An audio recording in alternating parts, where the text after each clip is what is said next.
Halo pemirsa Cokro TV, jumpa lagi dalam program yang lagi viral. Ini adalah hari pertama bulan puasa, karena itu kami dari Cokro TV mengucapkan selamat menjalankan ibadah puasa buat teman-teman muslim, saudara-saudara muslim yang sedang menjalankannya. Semoga ibadah kita lancar semua ya dan tetap sehat. Amin. Nah, seperti biasa saya ditemani oleh Bang Ade Armando. Halo. Halo Kak Nong. Ade, saya manggilnya Halo. kakak sih, bukan abang. Ada juga Mas Ahmad Sahal di sini. Halo, Hal. Halo Nong, halo para pemirsa Cokro Eh, TV. ya, dan kita seperti biasa akan membahas tema yang lagi viral di media sosial. Dan kebetulan nih, pemirsa Cokro TV, tema yang lagi viral ini justru berasal dari videonya Cokro TV yang tayang hari Sabtu kemarin, yaitu videonya Logika Ade Armando. Jadi videonya Bang Ade nih, Kak Ade, soal Atta Halilintar. Sebenarnya juga soal apa namanya kritik terhadap pamer kemewahan para selebritas ya. Dan ini terus-menerus diangkat di hampir semua media sih, ada Kompas, semualah, Kompas TV, ada Trans TV, ada Tempo ya. Terus akun-akun media sosial selebgram juga ya, itu juga banyak sekali yang komen, banyak yang like, dan bahkan TikTok juga itu ada yang mengangkat video KAD ini sampai ditonton 2 juta lebih, hampir 3 juta. Itu luar biasa loh KAD, luar biasa ini. Dan responnya ya dari komen para netizen itu memang macam-macam. Nah, tapi yang menarik ini di salah satu media, kalau nggak salah adalah itu ya, Atta merespon langsung meskipun itu tidak menyebut nama Kak Ade ya. Ya. Dia bilang, "Kalau iri bilang bos," gitu, apa gimana? Iri tanda tak Pokoknya mampu. ada. Oh Iri iya, tanda saya ininya. Banyak orang iri tanda tak mampu, katanya Ya. gitu. Dia bilang begitu. Nah, ini menarik banget nih Kak Ade. Mungkin kita bisa Kak Ade di sini bisa lebih cerita ya, gimana merespon nih komentar-komentar atau respon dari para netizen terhadap video kemarin itu. Sebenarnya gimana sih, bener nggak sih Kak Ade ini iri beneran sama para selebritas ini, khususnya Atta? Iri banget, Nong. Banget Iri. pasti ya, muda Aduh, gitu ya wah, kan. kalau udah kaya, baru menikah, kawinannya didatangi oleh Jokowi kan, waduh itu ngiri lah. Waduh, Ya tentu aja enggak waduh, lah ya. siapapun bisa iri ya, iya. Enggak, ya tentu Oke. aja enggak lah. Ngapain juga ngiri sama. Jadi saya akan bilang jangan terlalu GR juga lah bahwa orang tuh ngiri sama dia gitu ya. Jadi tapi intinya lah ya, Nong, itu kan memang persoalannya, ayo fokus yuk gitu ya. Kalau saya bicara sama orang-orang yang kritik saya itu, fokus pada soal pameran kemewahan.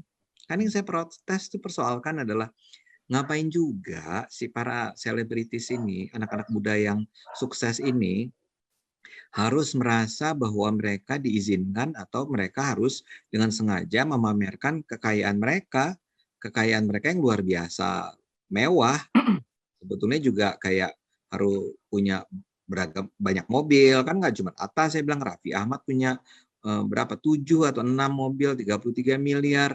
Itu mobilnya impor semua, Lamborghini, Ferrari, Range Rover, Mercedes dan seterusnya.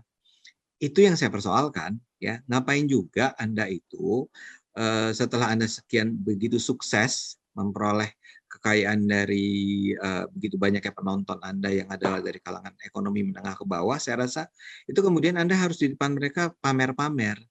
Dan ini soal yang sangat sederhana menurut saya, Nong ya, hal. Ini kan soal basic aja nih, ya basic etika yang paling mendasar.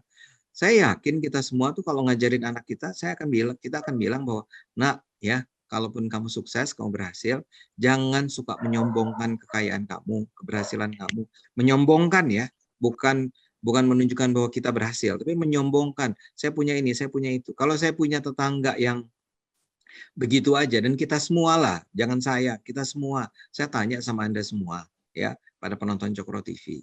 Kalau di tetangga Anda ada yang sok-sokan gitu, dengan segenap kemewahan, kekayaan, harga tas, berapa ratus juta dan seterusnya, mobil sekian miliar dan seterusnya, dan dia lalu lalang di depan Anda dengan sombongnya, Anda sebel nggak tentang itu? Dan itu saya yakin mayoritas akan bilang, saya nggak suka sama itu. Ya. Dan sekarang ini munculnya di media sosial. Media sosial itu ya kayak misalnya si Atta itu berapa subscribernya ya? Itu kan 20 sekian juta. Iya. Jadi setiap kali dia menampilkan pameran kemewahan itu, dia bicara pada 20 sekian juta orang yang mungkin juga kemudian menyebarkannya kembali kepada melalui berbagai platform media dia, dan itu nggak pantas. Itu yang intinya. Anda itu tidak pantas melakukan itu di media sosial, dan saya sebagai seorang pendidik, saya sebagai seorang dosen harus mengingatkan itu semua. Itu kewajiban saya untuk mengingatkan kalau kita mau jadi sebuah bangsa yang rukun, yang saling hormat, saling sayang, ya jangan saling sombong dong, gitu kan. Jadi itu intinya, Nong. Bukan soal-soal yang lain. Saya nggak bicara soal-soal yang lain. Bukan terutama bicara soal personal ya. Nggak, sama sekali nggak personal. Saya barangkali saya nggak cukup waktu aja di situ untuk bilang bahwa toh ada selebritis medsos lain yang juga populer, ya, tanpa harus kemudian memamerkan kemewahan, kekayaan. Ya, saya akan sebut Deddy Corbuzier barangkali, saya akan sebut orang kayak Ria Ricis barangkali, atau saya Baim Wong barangkali ya. Saya nggak tahu Anda suka atau nggak dengan mereka, tapi mereka at least tidak pamer kemewahan, kekayaan. Dan di kita juga kita pernah wawancara kali ya, Nong, orang seperti Irwan Hidayat yang adalah orang terkaya nomor 17 di Indonesia. Artinya kayanya udah nggak kira-kira lah. Kita datang ke rumahnya, nggak sama sekali nggak pamer. Rumahnya sih gede banget, mobilnya ada banyak. Tapi apa dia pamer? Ya, orang seperti Christine Hakim ya kita pernah ke rumahnya. Rumahnya besar ya. Dia sangat sukses, tapi apa dia sombong dengan keberhasilan itu? Itu yang harus diajarkan. Ini Atta, Raffi, siapa lagi yang saya sebut, Andre ya, semua itu anak-anak muda dan mereka jadi panutan nih di depan publik. Jadi stop kemewahan, pameran kemewahan. Saya nggak kritik yang lain kok. Gitu barangkali penjelasan saya. Kenapa saya bikin?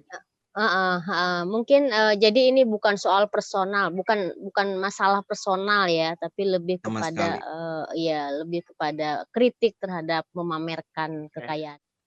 Jadi sebenarnya ini topik yang pas banget dengan momen kita kali ini, yaitu puasa ya, bulan Ramadan. Karena puasa itu saum itu kan artinya menahan diri.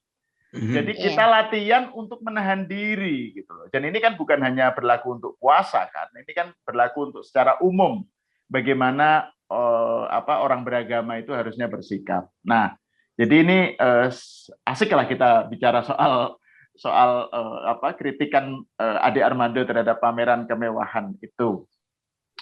Saya ingin menanggapi beberapa hal aja. Pertama, sebenarnya kan para seleb yang dipersoalkan oleh Bang Ade itu kan di satu sisi kita harus mengapresiasi pencapaian mereka lah ya. Mereka ini pertama kan pencapaian materi dalam hidupnya.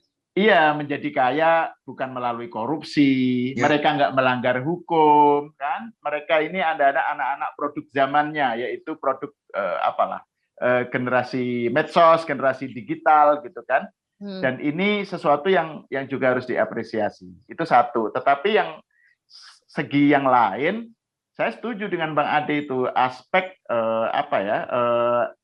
etika atau moralitas lah ya. Yang dipersoalkan kan sekarang dalam pembicaraan kita kan di situnya. Jadi soal tadi yang bagaimana kita itu dididik untuk jangan sampai kita itu mentang-mentang lah. Jadi soal pamer kemewahan itu kan soal mentang-mentang, soal sok-sokan lah gitu. Dan ini menurut saya sesuatu yang harusnya tidak direspon dengan ungkapan ini adalah kritikan orang yang iri. Jadi itu cara yang tidak sehat untuk membahas persoalan ini gitu loh. Masa gara-gara mengkritik itu disebut iri tanda tak mampu gitu loh.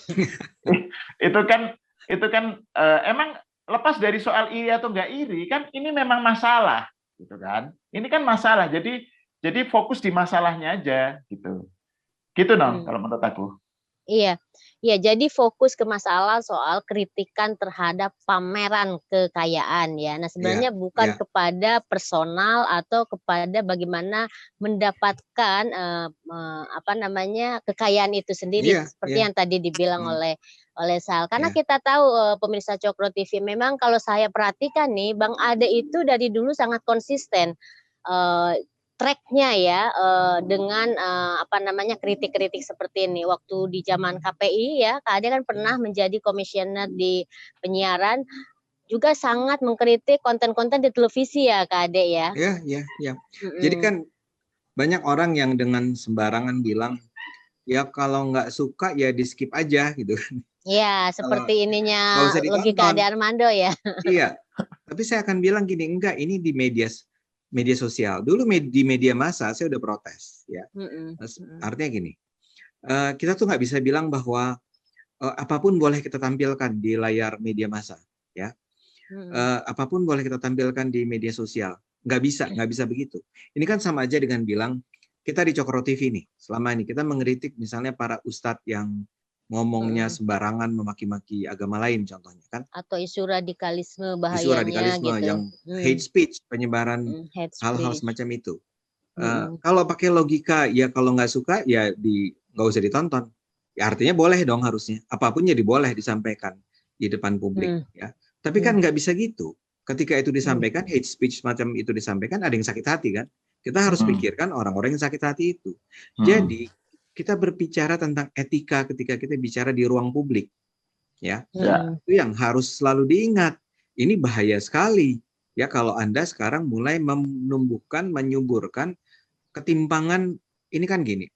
Ya, saya bukannya sok mau bicara teori-teori sosial ya, tapi salah satu persoalan kenapa misalnya ada kerusuhan sosial di banyak tempat ya, atau misalnya ketika negara-negara komunis itu terjadi revolusi, itu salah satu yang dihancurkan adalah yang dibunuhin oleh orang-orang kaya. Atau di Indonesia sendiri tahun 98 kita ingat kan gimana yang salah siapa gitu ya, yang dibakari mhm, siapa gitu kan. Itu mhm, kan kalau kita pelajari secara sosiologis ya karena ada kemarahan. Ya. Kita mhm, bicara tentang relative deprivation istilah sosiologinya. Jadi orang miskin itu bukan marah karena dia miskin, tapi karena dia miskin, dia nggak punya, tapi di depan dia terbentang ada sebuah pameran kekayaan yang dilakukan oleh orang-orang kaya yang saya nggak peduli aja dengan mereka, ya.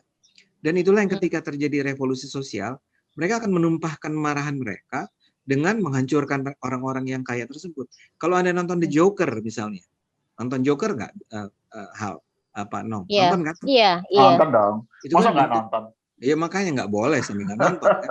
Mungkin Atta harus nonton Joker, ya. kayaknya udah juga pastinya. Oh udah ya, Raffi dan seterusnya harus nonton.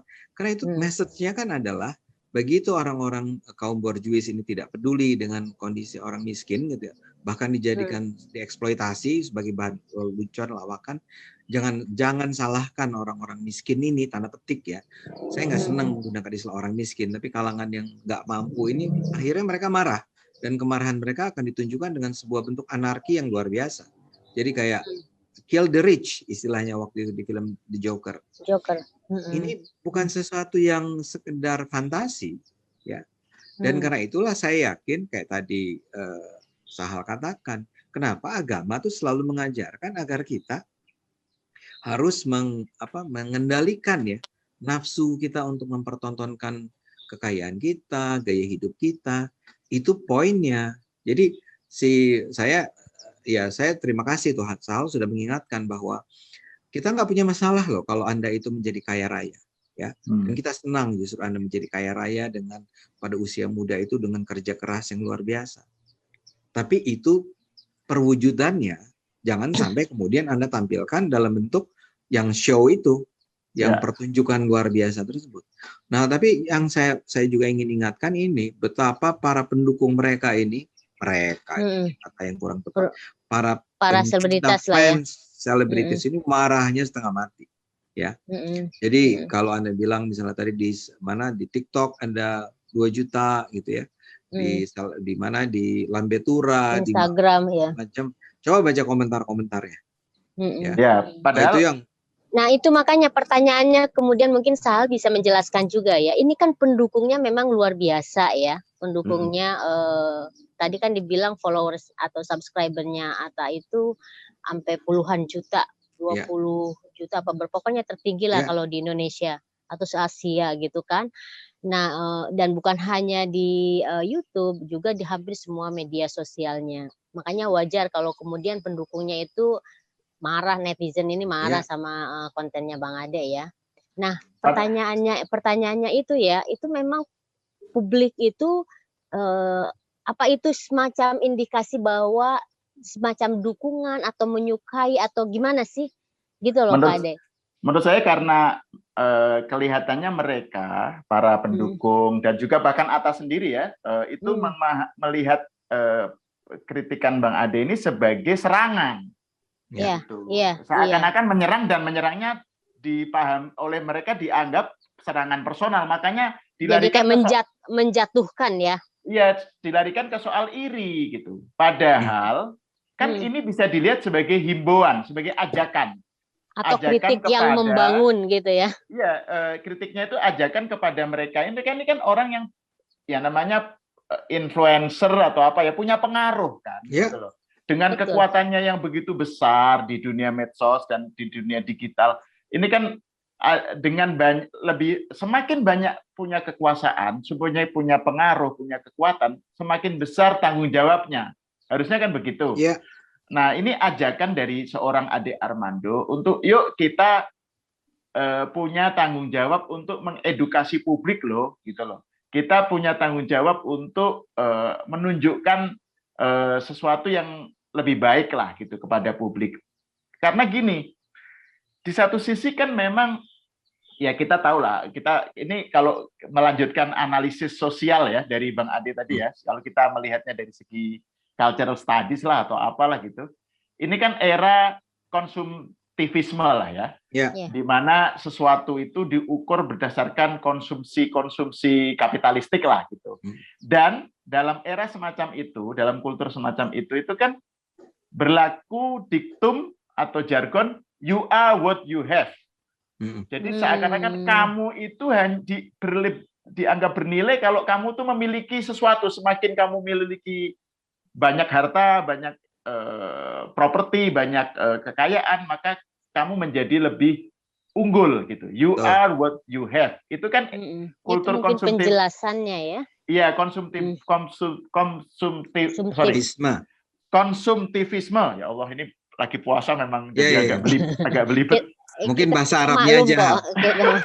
Nah, konsumtivisme ini dikawinkan dengan kultur medsos yang memang watak dasarnya kan pamer. Jadi memang medsos itu kan dunia yang memberi tempat kepada apa ya, ya namanya selebritas itu kan memang dia dasarnya itu adalah showing, menunjukkan nih, gue punya banyak nih gitu. Jadi mungkin bagi mereka lah ngapain gue punya kalau gue gak pamerin gitu. Itu kan sesuatu yang mungkin menjadi dasar dari mereka ya, dari para seleb itu gitu. Nah, Bang Ade Armando itu sebenarnya kalau saya membacanya ya, itu adalah orang yang datang dengan kritikan yang sifatnya itu menghimbau gitu, mengajak, kalian ngapain sih kok hanya fokus di soal you are what you have gitu. Kalian kan punya tanggung jawab besar nih, punya subscriber besar, viewers besar. Kenapa nggak berbuat sesuatu yang lebih tinggi gitu loh? Karena kalau tidak, itu kan memberikan kesan seakan-akan kepada para viewersnya ya, seakan-akan untuk menjadi orang yang berprestasi itu hanya seperti itu, gitu.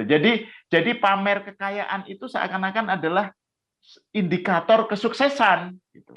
Iya, betul itu kan pesan yang nggak bagus gitu loh kepada publik yang tadi kata Bang Ade, yang sebagian besar justru masyarakat yang kurang mampu atau ya tidak seprivilege itulah gitu loh. Jadi itu menurut saya poinnya. Kalau dilihat begitu kan harusnya tidak dilihat sebagai nyinyir gitu loh. Ini bukan seorang Ade Armando yang nyinyir. Ini Ade Armando yang justru malah memberikan kepercayaan kepada para seleb itu, ayo dong, kalian bisa lebih baik dari itu, gitu loh. Ya. Iya, Tapi gini, bahkan ada banyak yang ngeritik kan, kalangan netizen itu, ngapain sih Ade Armando itu ngomongin soal receh kayak gini gitu kan, ini malah justru sangat istilahnya bertentangan dengan konten-konten Cokro TV yang sangat keras gitu ya, soal radikalisme, soal politik gitu kan, kritik sosial gitu. Jadi banyak tuh yang bertanya, ngapain sih Kak Ade ikut-ikutan ngomongin soal receh kayak gini. Itu gimana tuh Kak Ade nanggapi kayak gini? Iya, jadi ya saya akan anggap itu sebagai kegagalan untuk memahami masalah kan, ya. Betul. Jadi dan itu terjangkitnya juga di kalangan kelas menengah ke atas, Nong. Ya, mungkin saya harus kutip nih sedikit.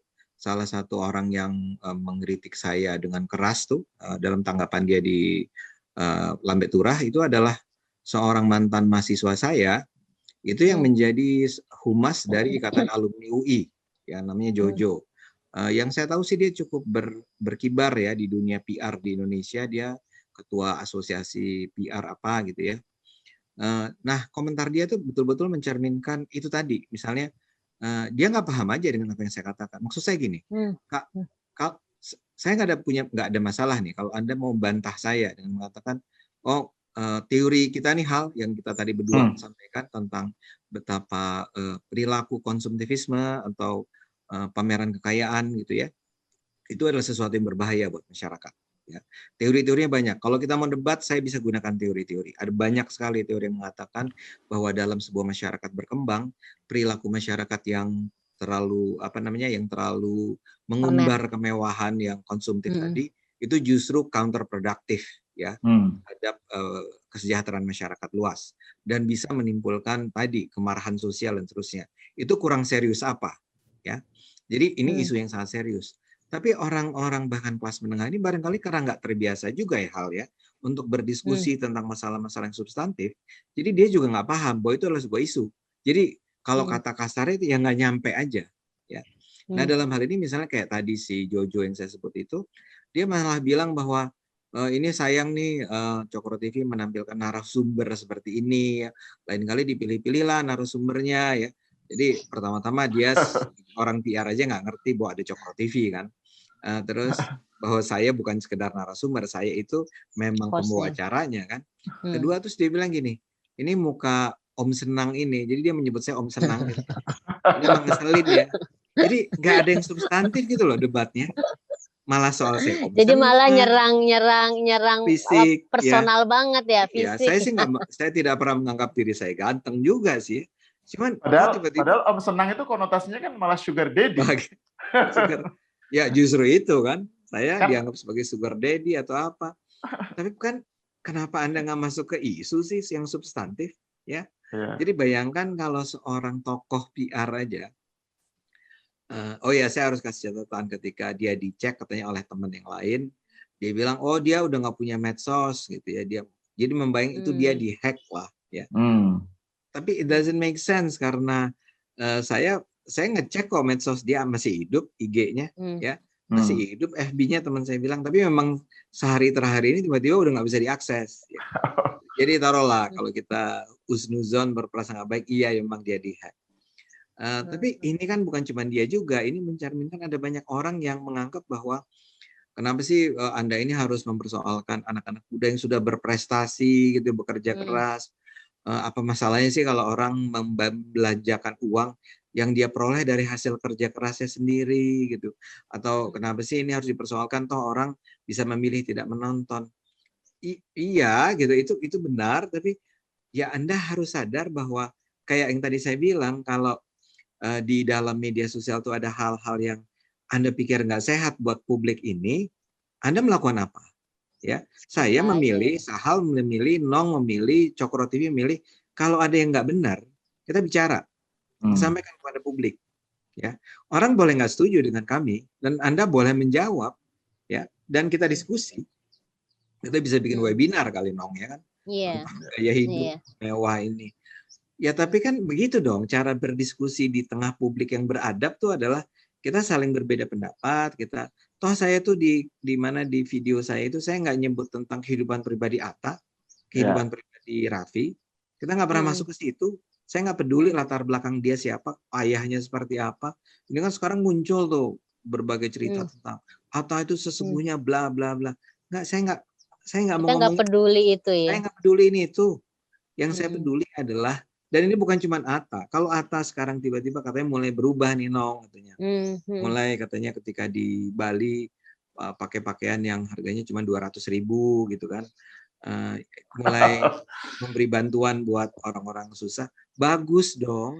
Wah, jadi senang juga ya Kak Ade kalau Atta langsung berubah dalam gaya hidup yang tadinya baju aja mahal jadi 200.000 gitu kan. Berarti berhasil nih kritiknya Kak Ade Ya, kalau tapi kayak bahkan gitu. gini loh, saya sih juga nggak apa-apa kalaupun baju dia itu 1 juta kali ya.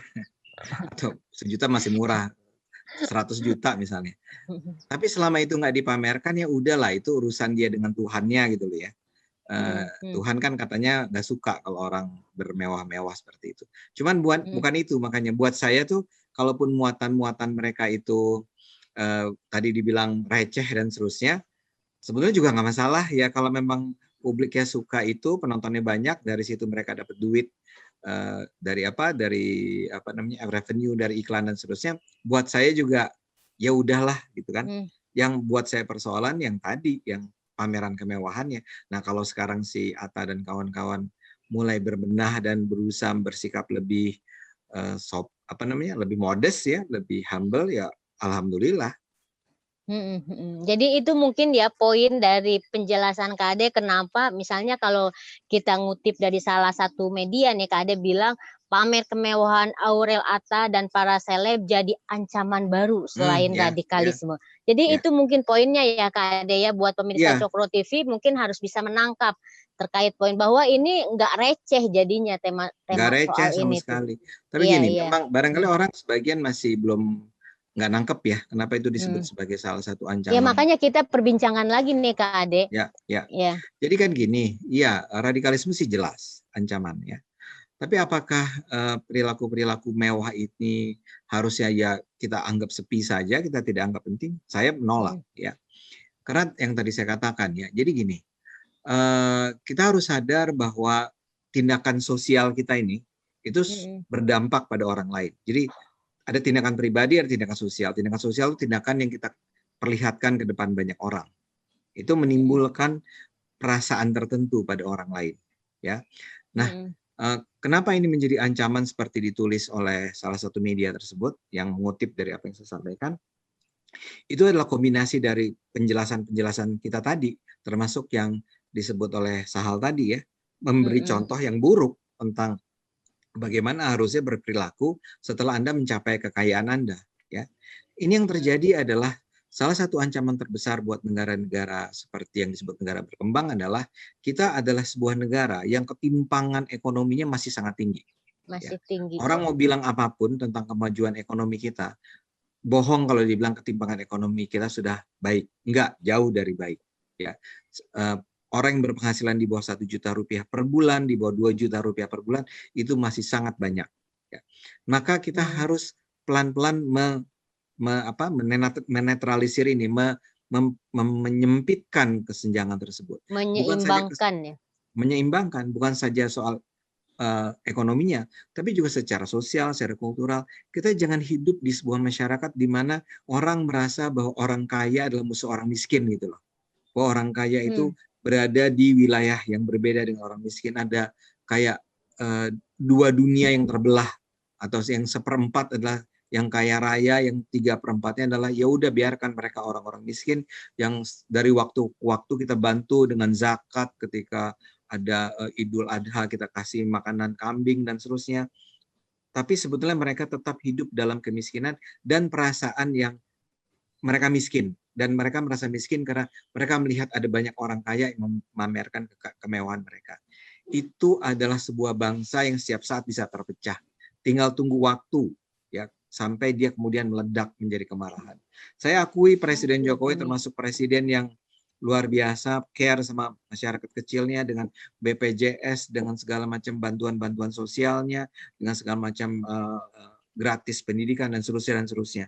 Itu sudah dilakukan. Nah, sekarang giliran orang-orang kaya ini yang berperan bukan cuma dengan memberi bantuan kepada orang miskin, tapi juga dengan tidak menyakiti hati orang miskin. Dan caranya adalah dengan hidup tanpa harus pamer kekayaan antara lain. Ya, kalau bisa bantu alhamdulillah. Tapi paling tidak jangan pamer kekayaan. Itu yang menjadi ancaman bangsa ini menurut saya, di samping adanya soal radikalisme, korupsi dan seterusnya. Jadi ini bukan soal, kalau melihat dari penjelasan Bang Ade yang begitu serius untuk menunjukkan betapa seriusnya soal pamer kemewahan ini ya. Serius bahayanya gitu. Ini berarti bukan soal iri memang. Ini bukan soal kalau bukan kembali soal iri. ke yang pertama tadi ya. Iya, bukan soal iri karena nggak mampu. Tapi gini Bang Ade, kan di satu sisi tadi dijelaskan soal bahwa ini punya potensi yang damage-nya, kerusakannya itu bisa serius. Terus kemudian kalau pameran kemewahan pameran kemewahan itu hal yang bisa berbahaya seperti itu, terus jadi apa yang harus dilakukan? Pameran kemiskinan gitu.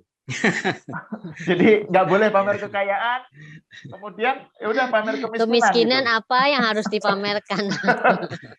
Dan hal itu lain eksploitasi. Hal lain juga kan ada yang bilang gini, kan loh, kenapa itu menyakiti hati orang miskin? Kan justru fakta bahwa orang seperti Atta itu begitu populer, itu kan menunjukkan bahwa jangan-jangan orang miskin itu atau katakan aja orang yang masyarakat luas itu justru karena mereka sudah terbiasa hidup susah, jadi mereka justru senang pamer kemewah, senang menonton terhibur jadinya ya. Gitu. Jadi terhibur, jadi hiburan. Ya, jadi mereka nggak mau acara yang menampilkan realitas diri mereka sendiri gitu. Yeah. Jadi ini gimana? Jadi ini soal kalau pameran kemewahan enggak, so what? Itu kan nggak mungkin terus pameran kemiskinan. Iya, itu kan? Emang banyak juga yang tanya-tanya begitu juga gitu. Jadi solusinya apa dong gitu kan. Jadi iya, sebetulnya kan nggak berat-berat amat ya. Kita tahu bahwa ini kan soal pertunjukan di layar kan, mereka beranggapan bahwa dengan pameran kemewahan itu akan menarik penonton yang banyak kan, terus review dan pemasukan, revenue dan seterusnya. Cuman kan tadi saya katakan kita bisa lihat bahwa sebetulnya nggak harus dengan pameran kemewahan itu dicapai kan. Pertama-tama saya mau bilang orang seperti atau gini, pameran kemiskinan jelas enggak, miskin mah nggak usah dipamerin gitu. Tapi bahwa solidaritas itu perlu dilakukan terhadap orang-orang yang tidak mampu, itu penting. Ya, misalnya gini, kalau Anda ke YouTube ya, itu ada banyak YouTube yang, dan menariknya ini dibuat oleh orang-orang di Cina gitu ya, di Cina negara Cina ya, atau juga di beberapa negara Amerika bahkan, itu kayak sosial eksperimen tentang apa yang akan terjadi seandainya ada video nih sekitar 6 menit 7 menit menggambarkan apa yang terjadi ketika di sebuah misalnya kereta api ada seorang mahasiswa yang ketika di sampingnya duduk orang miskin gitu ya, terus dia menghindar dan bilang kamu bau banget sih gitu kan, dan terus apa reaksi orang-orang di sekitarnya, dan orang-orang itu ternyata secara sangat mengharukan akan bilang enggak, lu tuh yang bau, lu yang kalau lo nggak mau bercampur dengan orang-orang miskin, yang lo bilang orang miskin ini, kamu yang turun dari kereta ini. Jadi bentuk-bentuk membangun solidaritas terhadap masyarakat kan bisa dilakukan ya, dengan menggambarkan bukan untuk minta belas kasihan ya, seperti apa acara TV yang bangun rumah gitu. Yang ngada-ngada juga jadinya itu kayak eksploitasi kemiskinan kan. Tapi yang adalah kita harus bersimpati, kita harus ingat bahwa Jawa, luar Jawa aja udah beda kondisi ekonominya, belum Papua gitu kan. Itu kan semua harus diungkapkan di depan publik bahwa kondisi mereka seperti itu. Nah, dan saya sih percaya bahwa saya bukannya orientasi rating, hal-hal semacam itu dibutuhkan oleh publik ya, bercerita tentang mengangkat fakta-fakta sosial tentang apa yang sesungguhnya terjadi itu jadi penting ya. Dan kalau si orang-orang kaya ini ingin berperan di sana, ada banyak sekali yang mereka bisa lakukan. Saya baru ingat Bill Gates itu hal kan katanya dia menyumbangkan berapa puluh % dari kekayaannya, Dan itu diangkat kan. Jadi show juga, ngangkat nama Bill Gates juga, atau Buffett ya, apa? Warren Buffett. Nah, saya mau bilang, atau orang kayak Irwan Hidayat itu yang melakukan pulang bareng setiap Idul Fitri, dia sediain bus-bus untuk pulang. Kalau itu mau jadi show, ya show semacam itulah. Ya. Tapi lebih dari itu yang Anda katakan, kita harus sadar bahwa ini semua ditonton oleh orang banyak yang hidup dengan kondisi-kondisi yang barangkali sangat memprihatinkan. Kenapa kita harus kasih mimpi-mimpi yang sebetulnya mereka tidak akan bisa raih, ya? Apa yang Anda sebut itu loh, hal apa yang istilah kerennya itu yang disebut sebagai kesadaran palsu, false consciousness. Ya, escapism, orang melarikan diri dari persoalan-persoalan hidupnya dan masuk ke sebuah wilayah imajinasi gitu, fantasi tentang kehidupan yang serba baik, serba indah, dan kita ingin semua menjadi itu gitu loh. Itu sangat buruk. Itu mengajarkan, misalnya si anak akan ngomong sama orang tuanya, kenapa kita nggak pernah bisa punya itu ya? Misalnya gitu, ya. Dan si orang tua akan mengatakan, ya itulah mereka orang-orang kaya, kita memang siapalah kita orang miskin nak, gitu kan. Itu memang cuman haknya orang-orang kaya. Kenapa kita harus ciptakan itu? Itu semacam imajinasi yang sebenarnya nggak sehat, yang salah, yang tadi saya katakan jadinya berbahaya sebetulnya. Dan suatu saat ketika akhirnya mereka sadar bahwa ini semua adalah mimpi palsu gitu ya, itu bisa meledak menjadi apa yang tadi saya katakan, bentuk-bentuk kekerasan, bentuk-bentuk ada seorang ini saya komentator di YouTube saya bilang bahwa apa namanya? Aduh sorry. Ini pameran HP. Dan HP saya HP murah, jadi nggak ada masalah. Ada jadi pameran HP murah.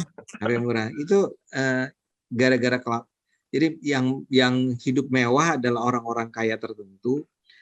Tapi kalau itu sampai meledak, kemarahan masyarakat meledak atas pameran kemewahan itu, yang akan menjadi sasaran bukan mereka kok. Mereka itu adalah orang-orang yang setiap saat kalau sampai ada kerusuhan di Jakarta, mereka akan terbang ke luar negeri. Aman. Cepat, iya. Pakai jet pribadi bahkan. Tapi yang akan menjadi sasaran kemarahan itu adalah toko-toko, mall, kios, toko-toko di mall, perumahan, dan terutama etnik tertentu, ras tertentu seperti Tionghoa. Itu yang selalu disalahkan di segenap kesenjangan kaya miskin ini. Jadi saya mau kembali ke pertanyaan hal itu, enggak, imajinasi itu kita bangun solidaritas dalam imajinasi itu, bahwa kita adalah bersaudara. Orang kaya, orang menengah, orang miskinlah saudara. Kita saling bantu, kita saling care, kita saling sayang.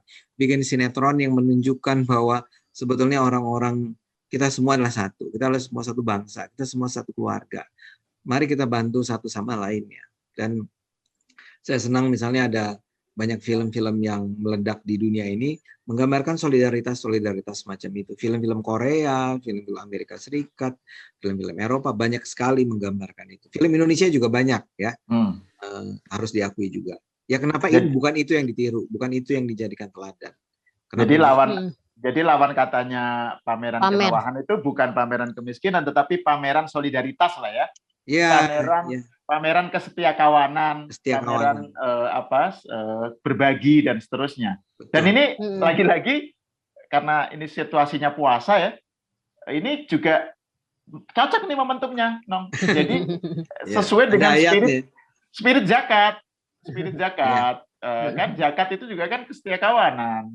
Iya, jangan. Solidaritas. Masalahnya adalah ada orang-orang yang menganggap ya gue kan udah bayar zakat, gue udah bayar pajak. Iya, jadi saya punya. Jadi direduksi kepada hal-hal yang sifatnya sudah formalistik, ritual formalistik saja, tetapi spiritnya nggak diambil gitu loh. Misalnya kayak tadi spirit puasa itu kan sebenarnya justru penolakan terhadap pamer kekayaan. Iya. Karena menahan diri kan. Spirit zakat adalah solidaritas. Kesetiakawanan, berbagi dan seterusnya. Jadi ini kelihatannya Bang Ade ini jangan-jangan tanpa disadari ini pendakwah nih dan mubalik. Jangan. Saya akan tutup barangkali dengan menggunakan ini kayaknya ayat Injil ya. Lah gimana sih? Kan Sahal udah ngomong tentang Quran. Saya mau bilang gini. Oke, iya. Ini salah satu ayat Injil yang paling saya kenal tuh adalah yang itu, yang peluang bagi seekor unta untuk bisa melewati lubang jarum apa itu lebih tinggi daripada peluang seorang kaya masuk surga. Wah. Itu ada ayat Injilnya. Saya mau bilang, tentu aja bukan maksudnya orang kaya itu tidak akan bisa masuk surga. Tapi memang barangkali yang kayak gini-gini nih, ya, rangsangan buat orang kaya itu jauh lebih besar daripada orang-orang tidak kaya. Saya nggak mau mengatakan bahwa marilah kita membenci orang kaya, sama sekali nggak. Marilah kita dukung orang-orang kaya. Marilah kita akan bahagia kalau makin banyak orang kaya di negara ini. Tapi orang kaya yang dikatakan sahal, yang setia kawan, yang care, yang peduli, bukan yang pamer kemewahan. Waduh, ini yang lagi viral kali ini dalam banget pemirsa. Jadi mungkin karena suasana dan momentum hari pertama Ramadan, jadi yang tadinya perbincangannya dianggap tema receh, ternyata waduh ini dalam, dan semoga, saya kira udah ya Kak Ade sama Mas Al. Thank you. Kita berharap dari obrolan kita barusan ini bisa memberikan kayak semacam klarifikasi, atau mungkin yang tadinya salah paham terhadap Bang Ade dan Cokro TV itu mulai jelas gitu kan. Tapi kita tidak memaksa itu, tergantung semua kepada para pemirsa Cokro, karena kan soal yang namanya persepsi atau pilihan mau ngambil yang mana itu kan bebas-bebas saja. Kita akan ketemu lagi dalam yang lagi viral berikutnya ya, mungkin minggu depan. Kita tunggu apa nih tema yang lagi hot gitu, nanti kita bicarakan di sini. Terima kasih buat Kak Ade Armando, Mas Sahal. Kita ketemu lagi di yang lagi viral berikutnya. Terima kasih. Thank you. Pemirsa Cokro TV, salam semuanya. Salam buat fans Atta.